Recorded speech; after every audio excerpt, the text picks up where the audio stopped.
Hello बच्चों, आज हम कर डिस्कवरी ऑफ प्रोटॉन। तो डिस्कवरी ऑफ प्रोटॉन के लिए ई गोल्डस्टीन ने 1886 में एक एक्सपेरिमेंट परफॉर्म किया जिसको एनोड रे एक्सपेरिमेंट बोला गया। इसमें इन्होंने वही कैथोड रे ट्यूब जो है वो यूज़ किया जो थॉमसन ने यूज़ किया था। अब ये कैथोड रे ट्यूब एक्सपेरिमेंट क्या है, इसके लिए आपको थॉमसन मॉडल वाला जो वीडियो है वो देखना पड़ेगा जिसमें डिस्कवरी ऑफ इलेक्ट्रॉन को मैंने एक्सप्लेन किया है।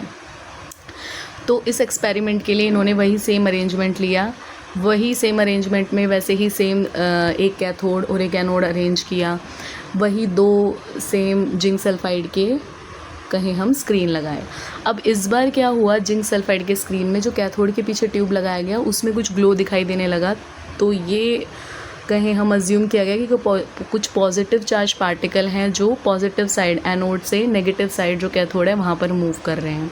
अब ये जो पार्टिकल है वो पॉजिटिव से नेगेटिव और एनोड से कैथोड की तरफ मूव कर रहे थे, तो इनको नाम दिया गया एनोड रे। लेटर ऑन इसी को फर्दर प्रोसीड करते हुए 1919 में रदरफोर्ड ने एक और पार्टिकल को डिस्कवर किया जिनका नाम बताया गया, जिनका नाम उन्होंने बोला प्रोटॉन। कुछ प्रॉपर्टीज़ हैं प्रोटॉन की, दैट प्रोटॉन के ऊपर जो चार्ज होता है दैट इज़ इक्वल होता है मैग्नीट्यूड में इलेक्ट्रॉन के, पर उसकी वैल्यू कितनी है, उसकी वैल्यू जो है वो पॉजिटिव है, दैट इज़ 1.602 इंटू 10⁻⁻19 कूलम। ये माइनस नहीं है, 1.602 के आगे माइनस नहीं है। और जो मास होता है प्रोटॉन का that is 1.67 into 10⁻⁻27 kilogram. Next topic है बोर मॉडल ऑफ एटम। अभी रदरफोर्ड का मॉडल हमने पढ़ा वो फेल हो गया, हमने थॉमसन मॉडल पढ़ा वो भी फेल हो गया। बोर मॉडल ने बहुत सारी प्रॉब्लम्स जो है वो सॉल्व कर दी, बहुत सारे क्वेश्चंस के आंसर दे दिए थे। जो लिमिटेशन हमारी रदरफोर्ड के मॉडल में थी कि भाई इलेक्ट्रॉन जो है वो रिवॉल्व कर रहे हैं and they will lose energy, तो ये प्रॉब्लम इन्होंने सॉल्व कर दी थी कि ऐसा नहीं है, इलेक्ट्रॉन एनर्जी क्यों नहीं लूज़ कर रही है, इन्होंने बताया। तो इन्होंने बोला first point is that electron revolve around the nucleus in fix orbit shell और एनर्जी लेवल, की जो इलेक्ट्रॉन है वो रिवॉल्व कर रहे हैं न्यूक्लियस के अराउंड। कहाँ पे, फिक्स ऑर्बिट में वर्ड यूज़ करूँ, शेल करूँ या एनर्जी लेवल करूँ, एक ही बात है।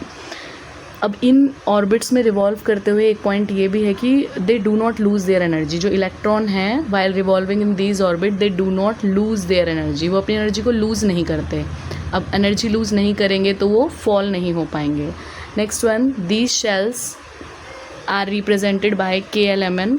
Third point is electron revolve only in these orbit not in between them. अब मैं आपको डायग्राम दिखाती हूँ, उससे ज़्यादा क्लियर होगा। ये आपको शेल्स दिख रही हैं KLMN, इन्हीं को नाम दिया गया शेल्स का KLMN। और ये बोला कि जो इलेक्ट्रॉन है वो इन ऑर्बिट्स के अंदर रिवॉल्व करेंगे, मतलब ये मान लीजिए के शेल है तो यहाँ रिवॉल्व करेगा, तो K और L के बीच में कहीं रिवॉल्व नहीं करेगा या L और M के बीच में कहीं रिवॉल्व नहीं करेगा। इलेक्ट्रॉन जो है वो पर्टिकुलर ऑर्बिट शेल या एनर्जी लेवल में ही रिवॉल्व करेंगे। Next one is electron first energy level is K and it is nearest to the nucleus. ये आपने देखा जो पहला एनर्जी लेवल है वो कौन सा है, K है और ये न्यूक्लियस के सबसे पास है। नेक्स्ट L है, M है और N है। मतलब जैसे एनर्जी लेवल बढ़ रहा है वैसे ही न्यूक्लियस से एनर्जी लेवल का डिस्टेंस या ऑर्बिट का डिस्टेंस जो है वो बढ़ रहा है। Next one is an electron can move from one energy level to another by gaining and losing electron. तो इलेक्ट्रॉन जो है वो जंप कर सकते हैं एक एनर्जी लेवल से दूसरे एनर्जी लेवल में, और कैसे जंप करेंगे, इलेक्ट्रॉन को लूज़, एनर्जी को लूज़ और गेन करके। Next is each shell can hold a fix number of electron. अब देखिए हर एक जो शेल है वो कुछ फिक्स नंबर ऑफ इलेक्ट्रॉन ही कहीं उसके पास होते हैं एग्जैक्ट। ऐसा नहीं कि किसी भी एनर्जी लेवल में कितने भी इलेक्ट्रॉन हो। वो कैसे कैलकुलेट किया जाएगा आप वो देखिएगा। देखिए इसको कैलकुलेट करने के लिए एक फार्मूला बताया गया, दैट इज़ 2n²। यहाँ पर n क्या है, नंबर ऑफ एनर्जी लेवल, कौन सा एनर्जी लेवल है, ठीक है। तो जैसे K एनर्जी लेवल है 1 है तो इसके लिए n की वैल्यू 1 रखी गई, L 2 पे है तो n की वैल्यू 2 हो जाएगी, M 3 पे है तो n की वैल्यू 3 हो जाएगी और N 4 पे है तो n की वैल्यू 4 हो जाएगी, ठीक है। अब हम पहले कैलकुलेट करेंगे कि एनर्जी लेवल K के अंदर कितने इलेक्ट्रॉन जो हैं वो आ सकते हैं। तो क्योंकि K के लिए n कितना है 1, तो हम पुट करेंगे n को 1, दैट इज़ 2 1 स्क्वायर, 2 इंटू में 1 का स्क्वायर करोगे आप 1 आ जाएगा तो 2। तो k एनर्जी लेवल में मैक्सिमम नंबर ऑफ इलेक्ट्रॉन कितने हो सकते हैं, दैट विल बी 2। ठीक है, ऐसे ही हम L, M और N में भी कैलकुलेट करेंगे। नेक्स्ट L के लिए, अब L एनर्जी लेवल के लिए N की वैल्यू 2 हो जाएगी क्योंकि दूसरे नंबर पे प्रेजेंट है, सेकंड नंबर पे प्रेजेंट है। फॉर्मूला हम वही लगाएंगे, दैट इज़ 2n स्क्वायर। तो 2 इंटू में N की वैल्यू 2 है, 2 का स्क्वायर, 2 इंटू 2 2 ज़ा 4, 2 4 ज़ा 8। दैट इज़ कि जो L शेल है उसमें मैक्सिमम उसकी कैपेसिटी कितनी है, उसमें 8 इलेक्ट्रॉन आ सकते हैं मैक्सिमम, कम आ सकते हैं, उससे ज़्यादा नहीं आ सकते। Next one is M shell. M, अब M शेल में N की वैल्यू कितनी है, 3। फॉर्मूला वही सेम, 2n स्क्वायर, 2 इंटू में 3 का स्क्वायर, 2 इंटू में 3 स्क्वायर इज़ 9, 2 9 ज़ा 18। तो कितने इलेक्ट्रॉन आ जाएंगे इसमें, 18।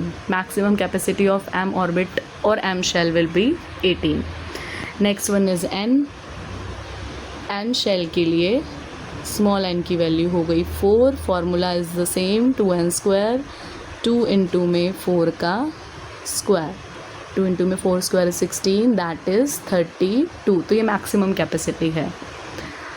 नेक्स्ट देखिए, अब हमने क्या कैपेसिटीज़ निकाली, के जो ऑर्बिट है उसके अंदर मैक्सिमम उसकी कैपेसिटी है 2, L की कैपेसिटी है 8, M की कैपेसिटी है 18 एंड N की कैपेसिटी हमारी कैलकुलेट हुई 32। तो ये मैक्सिमम कैपेसिटी है इन शेल्स की। इन शेल्स में इनसे ज़्यादा इलेक्ट्रॉन नहीं आ सकते, कम आ सकते हैं, मतलब K में 2 से ज़्यादा नहीं आएंगे, 2 से कम आ सकते हैं। L में 8 से ज़्यादा नहीं, M में 18 से ज़्यादा नहीं, N में 32 से ज़्यादा नहीं। Next topic is symbol of elements. तो एलिमेंट्स के सिंबल के लिए सबसे पहले जॉन डाल्टन ने फर्स्ट इंट्रोड्यूस किए, कुछ पिक्टोरियल सिंबल उन्होंने इंट्रोड्यूस किए 1803 में। जैसे आप यहाँ पे देख पा रहे हो, हाइड्रोजन के लिए एक सर्कल है, उसके अंदर डॉट है, कार्बन के लिए सर्कल के अंदर कुछ ब्लैक उसको कलर किया हुआ है, ऑक्सीजन के लिए सर्कल है। इस तरह के कुछ सिंबल उन्होंने इनिशियली दिए, बट बहुत पॉसिबल नहीं हो पाया कि सबके लिए इस तरह के सिंबल दिए जाएं और टिपिकल भी हो जाता।